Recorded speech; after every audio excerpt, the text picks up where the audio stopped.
As negotiations to extend the Gaza ceasefire enter a critical phase, Israel announces the continuation of the indirect talks with Hamas based on U.S. Envoy Steve Witkoff's proposal to the immediate release of 11 living detainees and half of the deceased detainees, thereby excluding Hamas's offer to release an Israeli-American detainee and return the bodies of 4 others.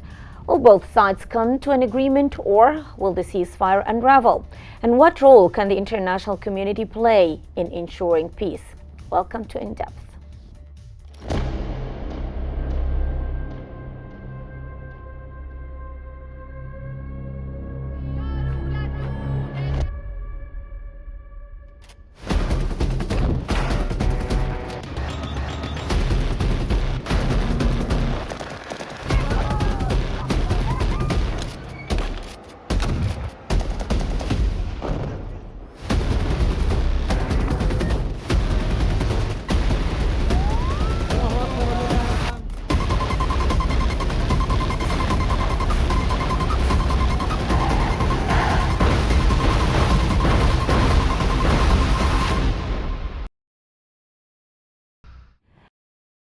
Israeli Prime Minister Benjamin Netanyahu is set to hold Israeli delegations return from Gaza ceasefire deal talks in Doha.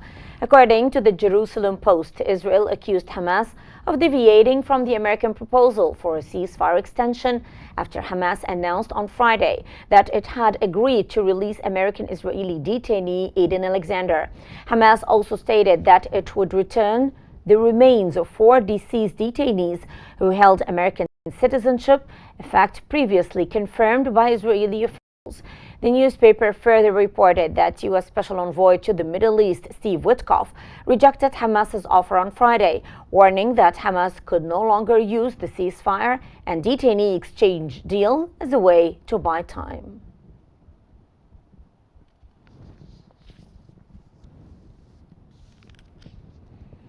The office of Israeli Prime Minister Benjamin Netanyahu announced that Tel Aviv will continue indirect negotiations with Hamas regarding the continuation of the ceasefire in the Gaza Strip. Both sides remain entrenched as talks continue.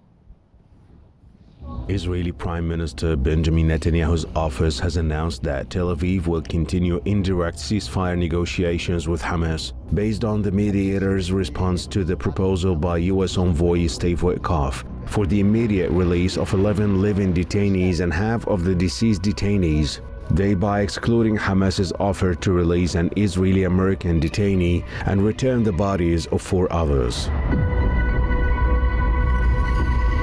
While Israel has expressed willingness to continue talks, they remain intransigent on non-negotiating a second phase or withdrawing forces from Gaza, key conditions for Hamas. Both returning to war, though in an intensifying series of the last living American-Israeli, the group offering to release him if Israel honors the ceasefire terms. Meanwhile, the United States has rebuffed Hamas' recent offers, claiming they are impractical and meant to stall negotiations. The humanitarian aid from reaching Gaza have stated airstrikes continuing in Gaza and the potential for the fragile ceasefire to collapse, leaving the prospects for peace uncertain.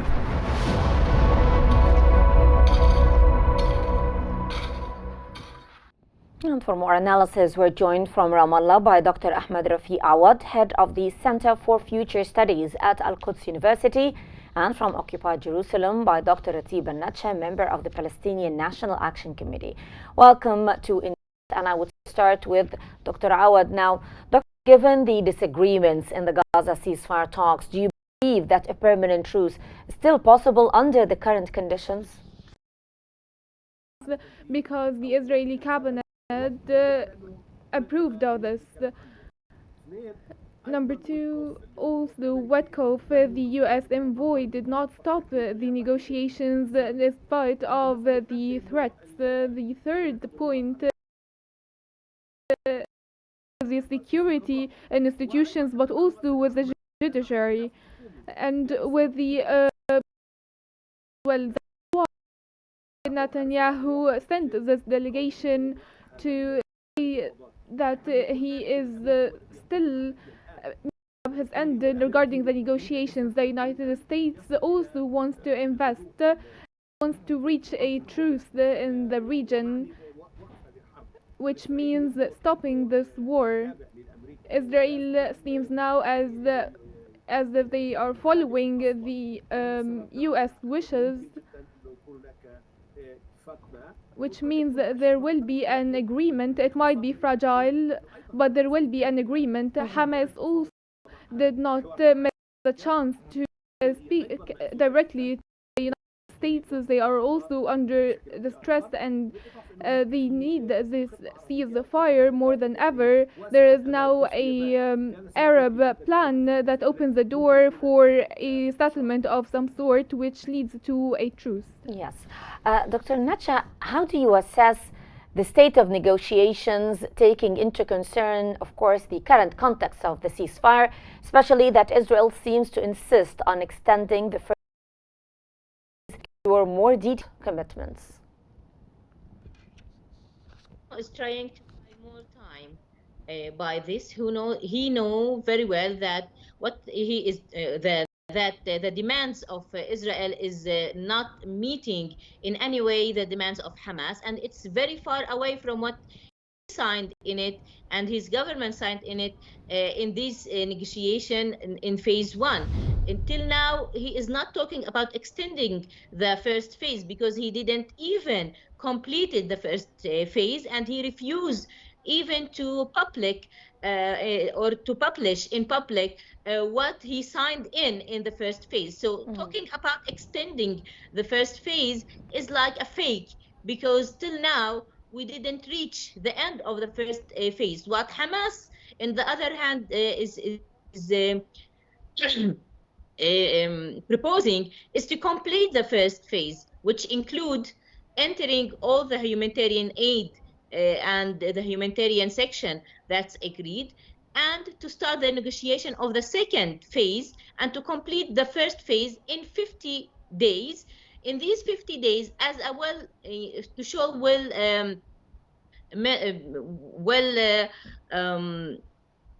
extensions, okay, to show that they are serious in these phases, they will release the American Israeli soldier and 4 other dead bodies from Gaza. It's not talking about the second phase or the first phase, but Netanyahu is buying time, trying to tell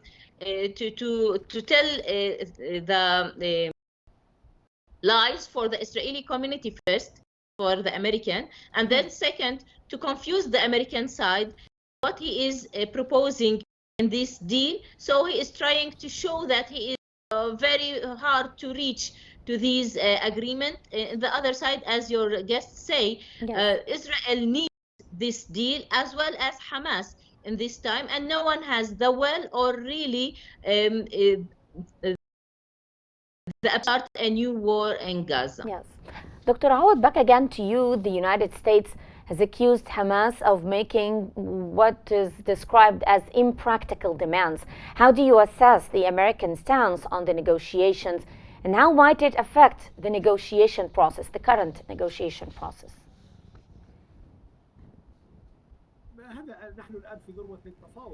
Right now, we're witnessing the negotiations. The Israel is besieging Gaza and preventing aid.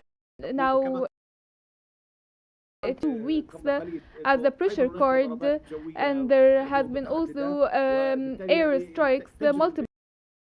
So these negotiations are taking under military pressures as well as humanitarian pressures.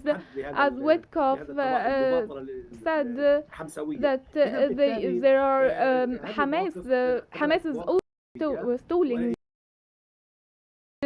stances, and the truth, what we hear publicly is not necessarily what is happening behind closed doors, and what we're used to in most negotiations around world, not only in the Palestinian-Israeli cause. And if we are now at a deadlock, we wouldn't have witnessed this persistence to complete the negotiations from both sides. They are both willing. Israel does not want to reach an agreement this month because they have two draft laws to be passed.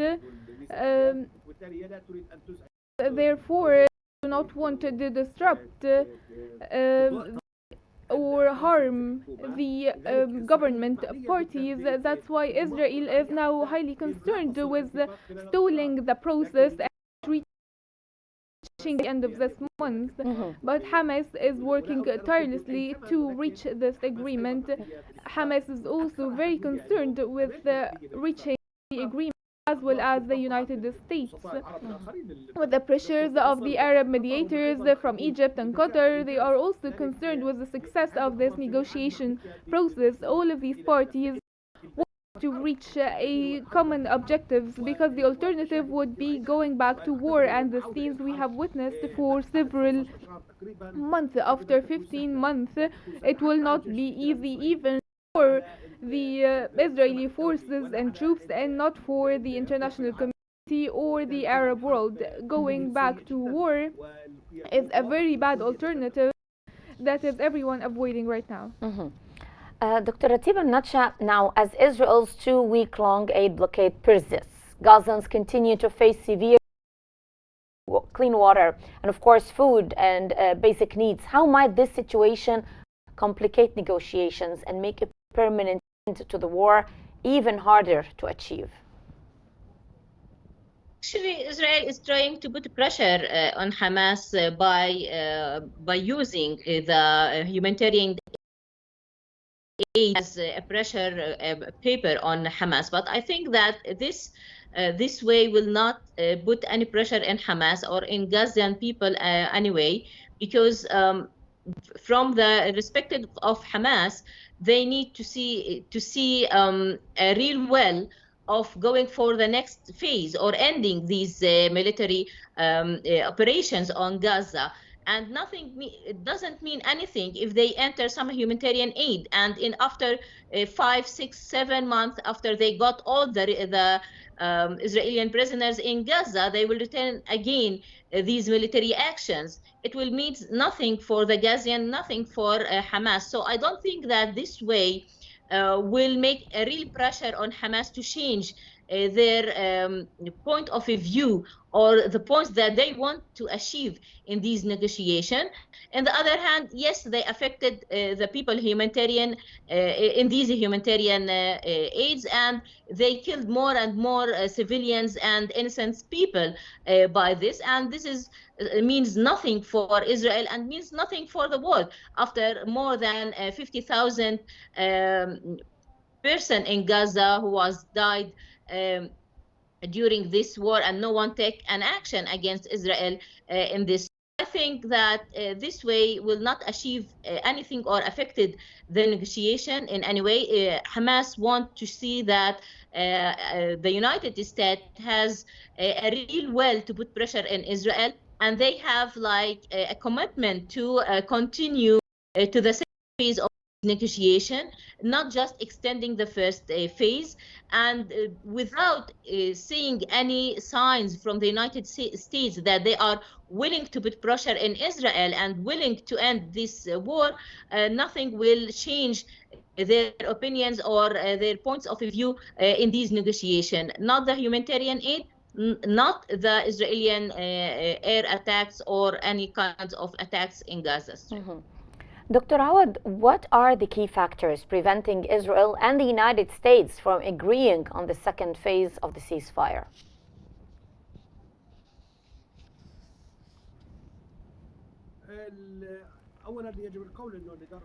First of all, we need to say that the U.S. administration entertained the Israeli will to extend the first phase, which is the Wetkoff proposals, which is the extension of the first phase with broader actions. But the Wetkoff meets the Israeli government, which has been stated by Israel, explaining the Wetkoff proposals. He is trying to extend the first phase with more items. The real gap between that in the same time the US wants to stop the war is the same. Israel wants to stall and wants to set the deadline and the implementation scheme and when to attack and when to stop, and the United States does not want that. They wanted to finish the process as quickly as possible. We cannot say there are in the responses they are different. The US wants to prevent the war, which Israel perceives as a defeat. The United States wants for the region, wants stability for the entire region, which does not go side by side with the Israeli intentions. So, in my opinion, there are not differences between the positions regarding the negotiations, but the differences here lie in the intentions. Yes. Dr. Nacha, what role do international mediators like the United States play in the peace talks? And do you think that their involvement is beneficial, or does it even complicate matters?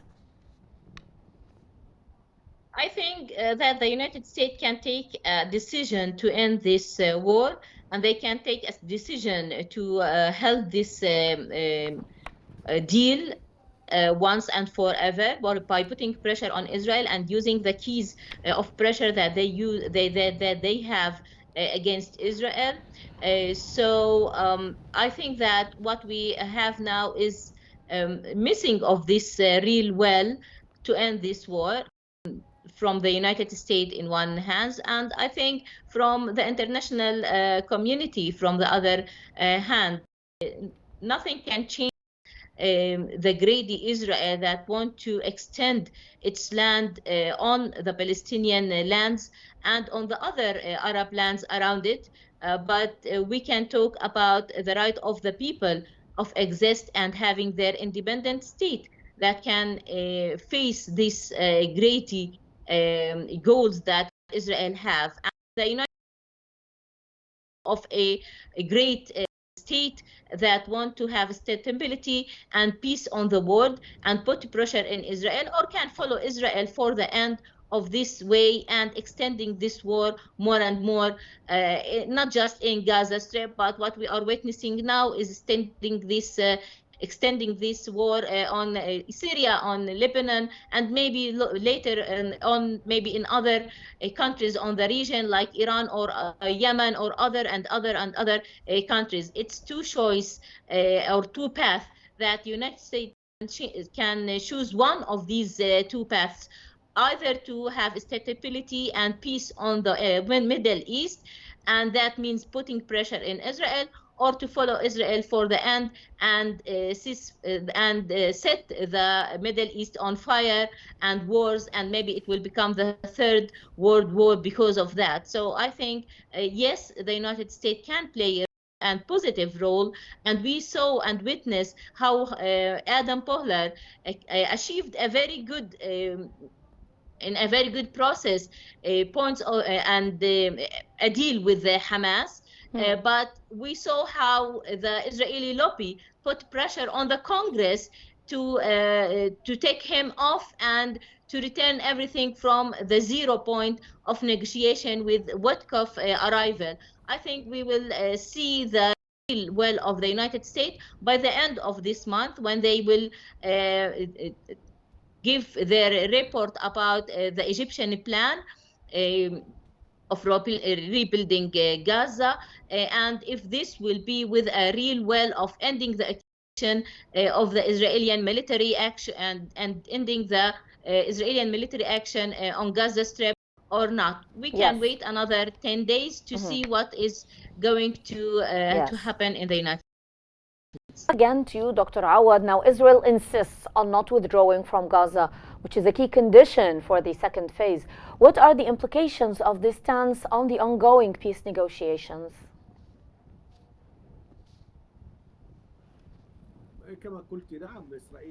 As you have stated, yes, Israel does not want to withdraw from the Gaza Strip. After all, it wants to take control over or indirectly, and they wanted to withdraw in their own way, keeping buffer zones and keeping troops on the Israeli-Egyptian borders, also north the strip, to not withdraw one way or another. So when we say Israeli withdrawal from Gaza, this means for Israel a totally different thing. And so once again, I would say that a second phase for this agreement, it means different fronts, because they didn't achieve any of their goals in Gaza. Yes, I get you. That was at Al-Quds University. Thank you so much. And Dr. Ratiba Nacha, member of the Palestinian National Action Committee, thank you so much for your insights to both of you. And this brings us to the end of today's episode of In Depth. I'm Hala Al-Hamalawi. Thank you very much for joining us, and stay tuned for more updates here on Q News.